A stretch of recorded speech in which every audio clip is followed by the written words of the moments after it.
All right, bee wranglers at it again. Came out here to Fontana, or Ontario, and we got a call the other day about a beehive under a shed. So I'm gonna go show you guys the shed and where the beehive is and how busy it is, and then we'll get video of us opening it up and doing the removal. All right, so here we are walking up to the shed. Already got some of our stuff out. We got to cut open the floor. Had to move a few things out of the way. There's the spot where it's at. There's definitely a temperature change in the floor. And then here's the entrance out here. And it's a really busy hive. We got them smoked already. They're bringing in lots of pollen. Looks like maybe a skunk might have been eating some bees. But a very active hive.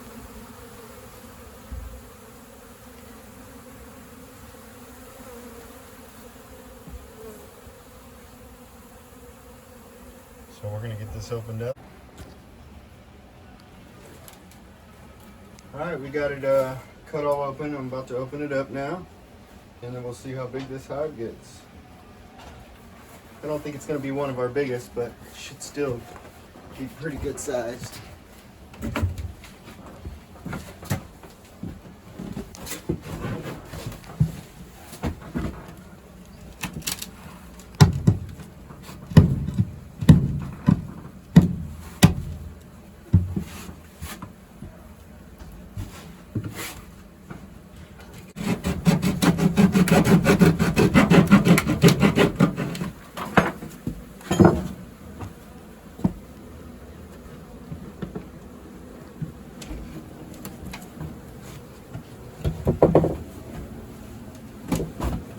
Oh yeah, that's heavy.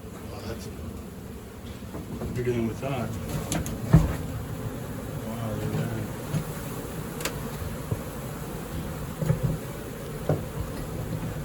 That is heavy.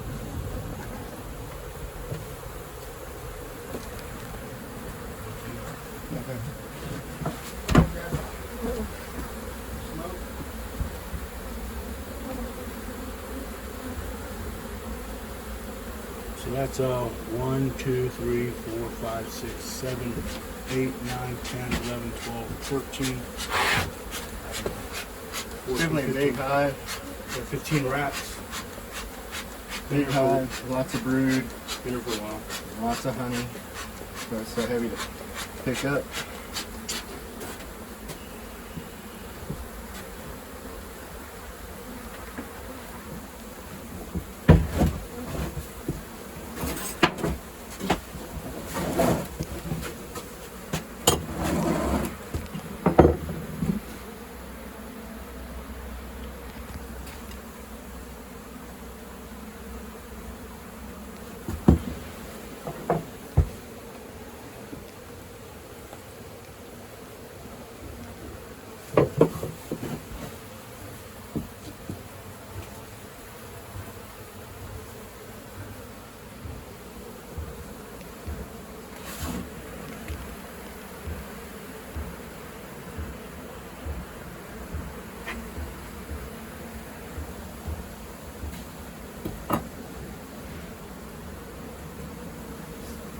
Dirt. A lot of brood, really good queen.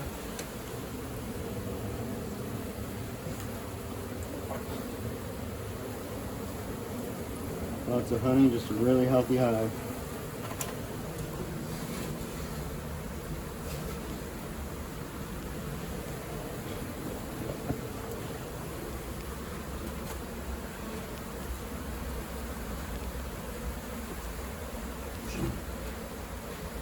Must have been a good 17, 18 rats.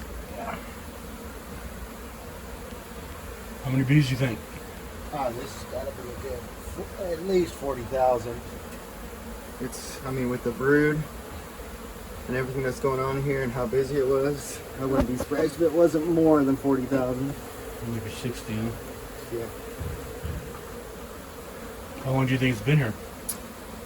I would say this hive's been here at least from the spring, because the amount of honey that they have, especially on a dry year, it's real hard for bees to come across this amount of honey on a drought year. So I'd say at least spring, so, you know, April, May, something like that. Well, they work pretty good.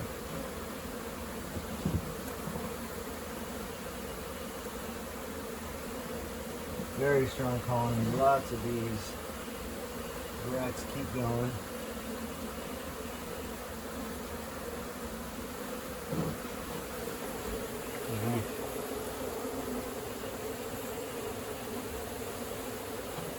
Here goes some brood. That's drone, which is really weird for November to have drone. But this hive was thriving just so well, they were able to continue their drones. What's a drone? Show me. Drone is your male bee, and they're bigger, and that's why the cells pop out so much more than the rest of the comb. Those are all male bees in there. Stingless bees. They have no stingers. They're only around for mating. They are a necessity of the hive, but a lot of times during the winter, the hive will actually kick out the drones, and that's because they're basically useless in the winter time. This hive was doing so well that it could continue to keep them, even though they probably wouldn't be swarming out anytime soon.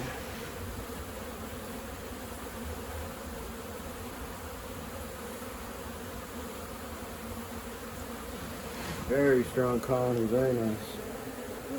This will make a good addition to our beehives. They don't seem to be too aggressive. Probably not super gentle, but they're not too aggressive. They're not overly bombarding us or the neighbors or anything like that. So it should make a very healthy hive. I'll show you guys a treat here. We've got a queen cell or queen cup, and that would be this. And that was either where a queen was going to or did come out of, because they swarmed, or it's going to be where they're planning on making a new queen. Doesn't look like there's anything in there, but that's how it all starts. The rest of this looks like it's just going to be honey. I'll show you that, and you'll probably be able to tell the difference of the color. But all that is just honey, and it's all capped off. It's all capped, so that's how you know it's good to eat. Over here is not capped. It's not completely dry or filled yet.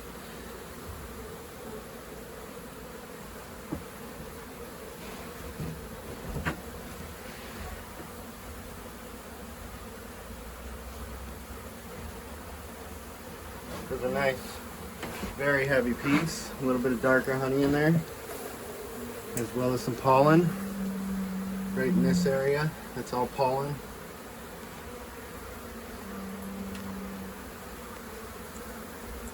Very, very good colony. You can see the bigger cells here. And these bigger cells were gonna be drones at one point. Stores a lot more honey.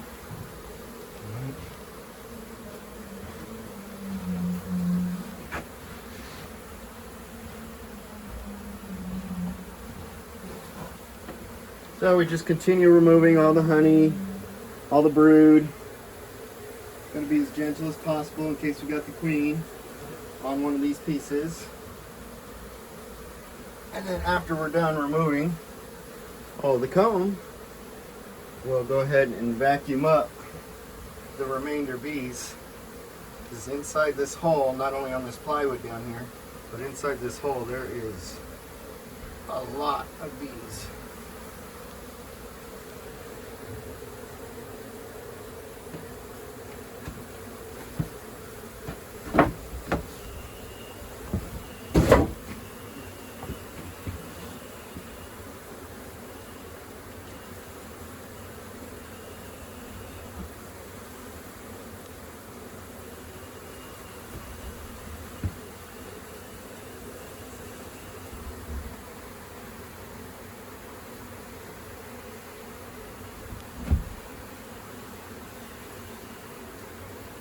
quick and easy way to get a lot of the bees into the colony,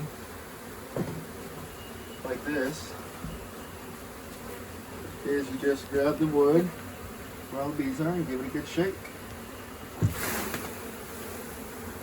And that's probably 50% of all the bees that were in here. And then the rest we'll just vacuum up. Sometimes you get a little dirt in your shed removals. But yeah, looks like I got 95% of it. We'll show you all the bees inside here all clustered up.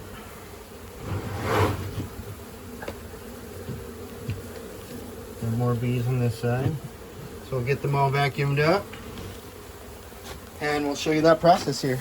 Let's go ahead and get this closed up. So this is our Colorado bee vac.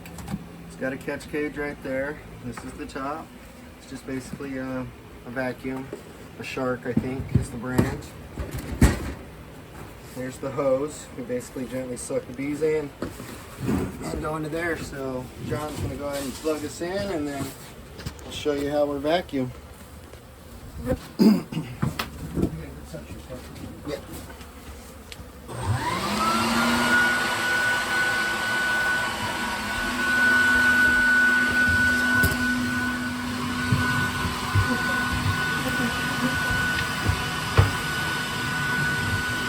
You're all right.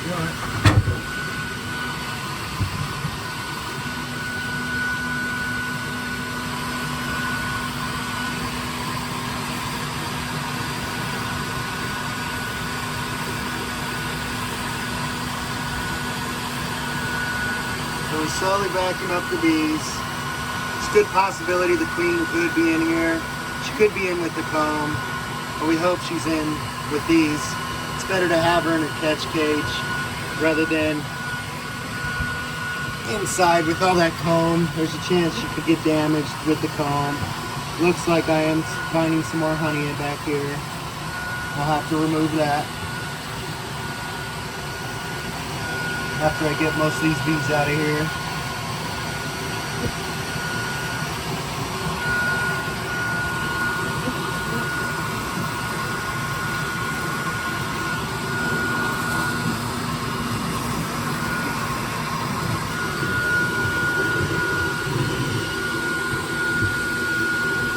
That is a little lengthy process. Gotta be patient, just let the vacuum go, do its job.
A lot more bees hiding behind the comb, of course.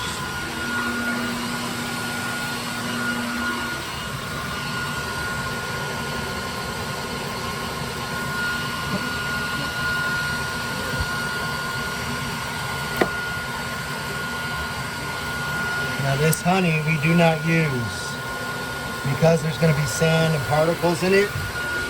What we actually do with it is go and feed it back to our bees and let them rob out the honey and let them do the filtering. And that just seems to work a lot better. It's very time consuming to get the honey out of this comb, especially if there winds up being sand in it.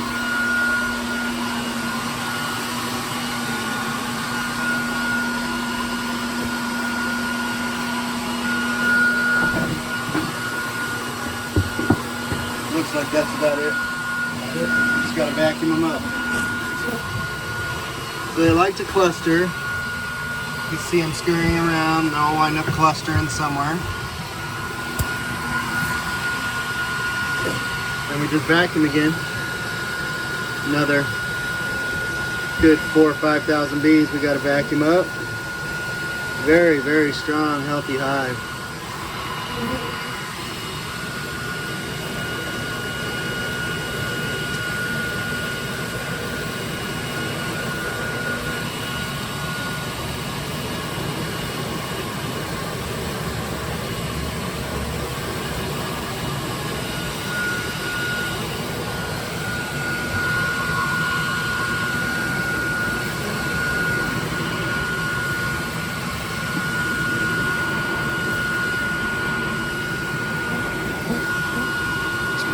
Without these creatures,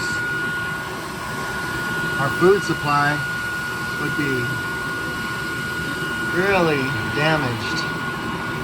These are a necessity to life. If you enjoy any kind of food, especially the healthy food, these are a necessity for us. So it's really important we do our part. Try to rescue as many hives that are possible, as long as they're not super aggressive, as long as they're workable, and we can take them out to do their pollination, whether it be avocados, mangoes, almonds, very important. That's what keeps most beekeepers going all year long, is just the pollination of the almonds. Does pay much better than any other fruit or vegetable. So it's a nice way that we can actually afford to continue keeping bees.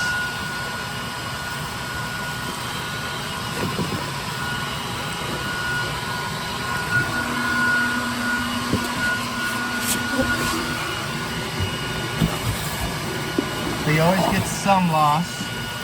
Try to keep it as low as possible. You can't get every single bee. As you can tell, there's, maybe 100, 200, less than 1,000 bees in here. But I'll show you the exterior right now.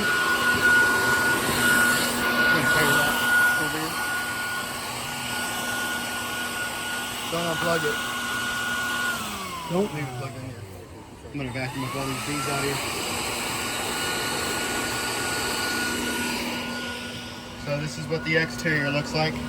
Now the exterior, they're always a little more aggressive because this is where all the guard bees are. So we always come out here, vacuum up this portion of the bees too. There's another 1,000 out here at least.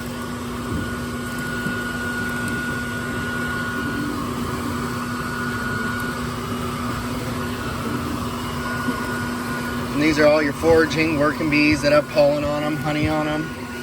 And they are a necessity to the hive. Not real important, because they can always make more, and we can always supplement their diet by giving them sugar and pollen supplement.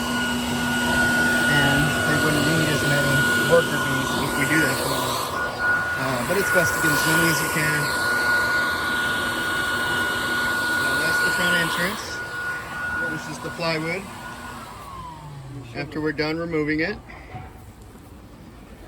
And here's the hole that we cut in here. Like I said, there'll be some bees in here, but really not very many. And that's where they built their home. So we'll show you the box of bees now. Right in the sun. There you go. And this is the bees right here. It's hard for me to see my screen, but hopefully you're catching some of it. Let's try the shade a little bit.